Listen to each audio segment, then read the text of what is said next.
Happy new year programme first time in Bijapur. Sapphire events team आपके लिए ले आया है शहर बीजापुर में पहली बार सभी एज ग्रुप को मद्देनजर रखते हुए एक happy new year program with full entertainment जैसे live DJ, Russian fire dance, नए आर्टिस्ट के साथ विथ अनलिमिटेड फूड, वो भी सिर्फ 599 में।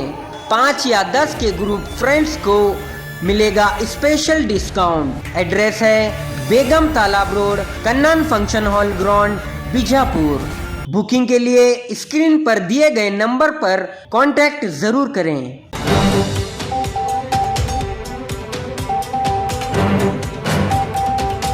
ಯುಟಿವಿ ನ್ಯೂಸ್ಗೆ ಸ್ವಾಗತ. ನಾನು ಆಶಾ. ಸಂಸತ್ತಿನಲ್ಲಿ 142 ಸಂಸದರ ಅಮಾನತು ಖಂಡಿಸಿ ವಿಜಯಪುರ ನಗರದ ಅಂಬೇಡ್ಕರ್ ಸರ್ಕಲ್ನಲ್ಲಿ ಜಿಲ್ಲಾ ಕಾಂಗ್ರೆಸ್ ಸಮಿತಿಯಿಂದ ಕೇಂದ್ರ ಸರ್ಕಾರದ ವಿರುದ್ಧ ಪ್ರತಿಭಟನೆ ನಡೆಸಿದರು. ಕೇಂದ್ರ ಸರ್ಕಾರದ ವಿರುದ್ಧ ಕಾರ್ಯಕರ್ತರು ಘೋಷಣೆ ಕೂಗಿ ಆಕ್ರೋಶ ವ್ಯಕ್ತಪಡಿಸಿದರು. ಸಂಸತ್ತಿನಲ್ಲಿ ಕೆಲವರು ಪ್ರವೇಶ ಹಿನ್ನೆಲೆಯನ್ನು ಖಂಡಿಸಿ ಪ್ರತಿಭಟನೆ ನಡೆಸಿದರು. ಅದಕ್ಕಾಗಿ 142 ಸಂಸದರ ಅಮಾನತು ಪ್ರಜಾಪ್ರಭುತ್ವ ಕಗ್ಗೋಲೆ ಎಂದು ಕಿಡಿಕಾರಿದ್ರು. ಈ ವೇಳೆ ಗೃಹ ಸಚಿವ ಅಮಿತ್ ಶಾ ಪ್ರಧಾನಿ ಮೋದಿ ವಿರುದ್ಧ ಪ್ರತಿಭಟನಾಕಾರರು ವಾಗ್ದಾಳಿ ಮಾಡಿದ್ರು. ಅದಕ್ಕಾಗಿ ತಕ್ಷಣವೇ ಸಂಸದರ ಅಮಾನತು ಆದೇಶವನ್ನು ಹಿಂಪಡೆಯಬೇಕೆಂದು ಆಗ್ರಹಿಸಿದರು. ಬಿಜೆಪಿ ಸರ್ಕಾರಕ್ಕೆ ಸರ್ವಾಧಿಕಾರಿ ಪ್ರಧಾನಿ ನರೇಂದ್ರ ಮೋದಿ ಅವರಿಗೆ, ಸರ್ವಾಧಿಕಾರಿ ನರೇಂದ್ರ ಮೋದಿ ಅವರಿಗೆ, ಬಿಜೆಪಿ ಸರ್ಕಾರಕ್ಕೆ, ಪ್ರಜಾಪ್ರಭುತ್ವ ವಿರೋಧಿ ಬಿಜೆಪಿ ಸರ್ಕಾರಕ್ಕೆ,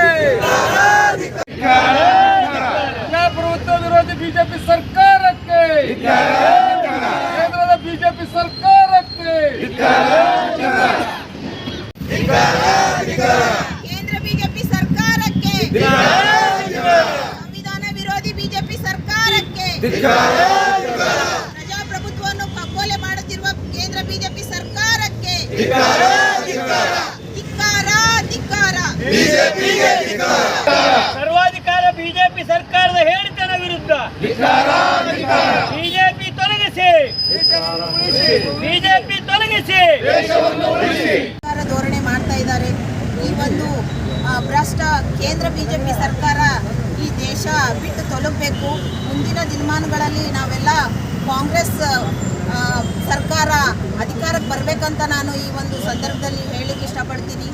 ಕಾಂಗ್ರೆಸ್ ಅಧಿಕಾರಕ್ಕೆ ಬಂದ್ರೆ ದೇಶದ ಸಂವಿಧಾನ ಉಳಿತೈತಿ, ಇಲ್ಲಾಂದ್ರೆ ಇವರು ಪ್ರತಿಯೊಂದು ಭ್ರಷ್ಟಾಚಾರ ಇನ್ನೂ ಹೆಚ್ಚಾಗ್ತೈತೆ ಅಂತ ನಾನು ಈ ಒಂದು ಸಂದರ್ಭದಲ್ಲಿ ಹೇಳಿ, ನಾವೆಲ್ಲರೂ ಸೇರಿ ಒಗ್ಗೂಡಿ ಮುಂದಿನ ದಿನಮಾನಗಳಲ್ಲಿ ಕೇಂದ್ರ ಸರ್ಕಾರ ಕಾಂಗ್ರೆಸ್ಗೆ ಬರಬೇಕು, ಕಾಂಗ್ರೆಸ್ ಗೋರ್ಮೆಂಟ್ ಕುಂದಿರ್ಬೇಕಂತ ನಾನು ಈ ಒಂದು ಸಂದರ್ಭದಲ್ಲಿ ಹೇಳಿ ನನಗೆ ಇಲ್ಲಿ ಮಾತನಾಡಲಿಕ್ಕೆ ಅವಕಾಶ.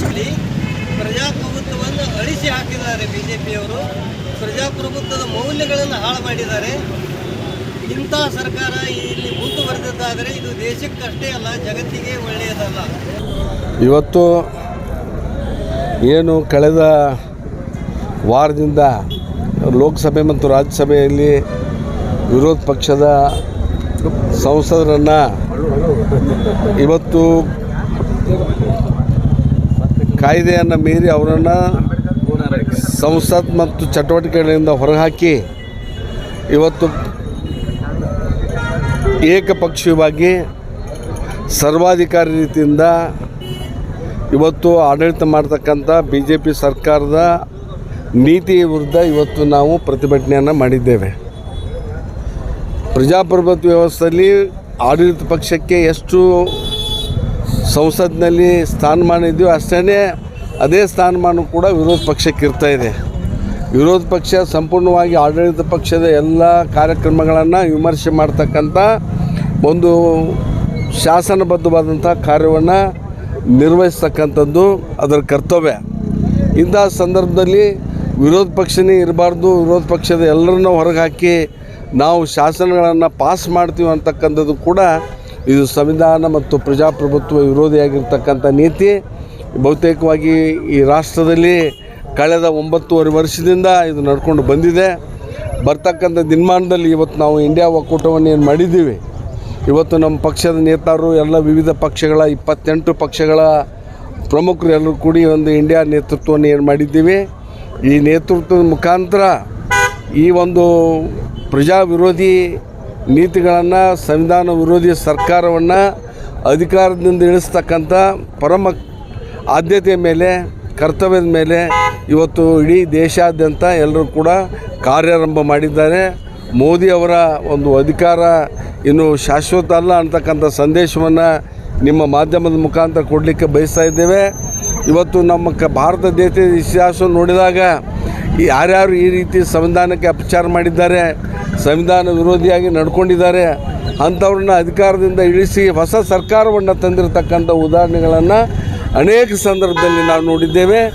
ಈ ಸಂದರ್ಭದಲ್ಲಿ ಕೂಡ ಇವತ್ತು ಶಾಶ್ವತವಾಗಿ 2024ನೇ ಇಸ್ವಿಗೆ ಇವತ್ತು ಏನು ಈ ಒಂದು ಪ್ರಜಾ ವಿರೋಧಿ ಮತ್ತು ಸರ್ವಾಧಿಕಾರಿ ಸರ್ಕಾರ ಇವತ್ತು ಏನು ನಡೀತಾ ಇದೆ ದೇಶದಲ್ಲಿ, ಅದು ಕೊನೆ ಆಗ್ತಾ ಇದೆ ಅಂತಕ್ಕಂಥ ಮಾತನ್ನು ಹೇಳಲಿಕ್ಕೆ ಬಯಸ್ತಾ ಇದ್ದೀವಿ. ಸರ್, ಇವತ್ತು ಅದು 142 ಏನು MP-ಗೆ ಟಿಪ್ಪಣಿ ಮಾಡಿದ್ದಾರೆ, ಅದ್ರ ಹಿಂದೆ ಏನು ಕಾರಣ ಇರ್ಬೋದು? ಅದ್ರ ಹಿಂದೆ ಏನು ಕಾನೂನಿಲ್ಲ, ಈ ಕಾರಣ ಇಲ್ಲ. ಅವ್ರನ್ನ ಹೊರಗಿಟ್ಟು ಇವತ್ತೇನು IPC ಮತ್ತು ಏನು ಈ ಅನೇಕ ಕಾನೂನಿಗೆ ಸಂಬಂಧಪಟ್ಟ ಅನೇಕ ಶಾಸನಗಳನ್ನು ಮರು ಮಾರ್ಪಾಡು ಮಾಡಿ ಅವುಗಳನ್ನು ಪಾಸ್ ಮಾಡ್ಕೋಬೇಕಾಗಿತ್ತು.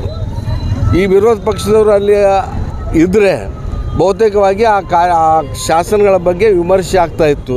ಅದನ್ನು ಹಿಂದೆ ತೆಗೆದುಕೊಳ್ಬೇಕಂತ ಅನಿವಾರ್ಯತೆ ಅವ್ರಿಗೆ ಬರಬೇಕಾದಂಥ ಸನ್ನಿವೇಶ ಇರೋದರಿಂದ ಇವ್ರನ್ನ ಹೊರಗೆ ಹಾಕಿ ಅವುಗಳನ್ನ ಪಾಸ್ ಮಾಡಿಕೊಂಡ್ರೆ ಅಷ್ಟೇ. ವಿರೋಧ ಪಕ್ಷ ಇಲ್ಲಾಂದ್ರೆ ಹೆಂಗೆ ಪಾಸ್ ಮಾಡೋಕ್ಕೆ ಬರ್ತೈತಿ